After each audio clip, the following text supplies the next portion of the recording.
Pag-usapan natin ito, paano natin ito i-resolve. Kasi kadalasang problem ito. Ang ginawa ko lang dito kung paano to ayusin is, for example, balik muna natin sa dati. Ganito kasi ang lumalabas sa kanya pa nagla-login, ayaw siya mag-proceed. So ulitin natin. Ulitin muna natin. I-close muna natin yan. Off natin ang wifi din on. Para makita nyo kung paano, kung anong ginawa ko. At hopefully gumana din sa inyo. And ano ba dito, sign in tayo. Ayan, wifi. Kadalasan kasi ang lumalabas is yung kanina. Wait lang natin, medyo matagal kasi siya.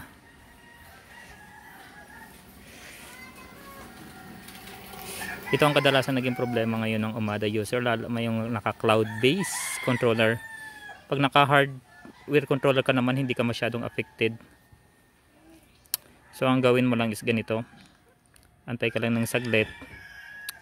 Medyo matagal na nga sila mag-login, tapos ang tagal, pag ang lalabas pa is error. Ayan, lumabas na siya. Ang gagawin mo lang is i-highlight mo yan, i-copy mo itong kanyang yan, link.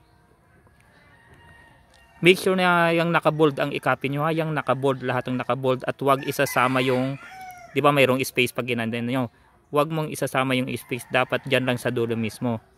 Yan, i-copy mo yan. Tapos pupunta ka kahit sa ang browser na available. Halimbawa sa akin ito.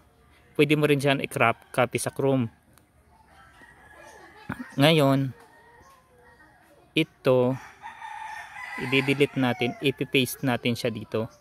Yan yun ang kinapy niya. Tapos i-go mo lang. Ayun. Lalabas na kanyang login page. Pwede ka na mag-encode. Ganun lang guys ang gawin nyo. Kung sa inyo hindi gumana, i-PM nyo lang ako. At maraming salamat. So pwede na tayo mag-login. Invalid code daw. Yun sa akin is pinachamba ka lang. Yun lang ang process guys.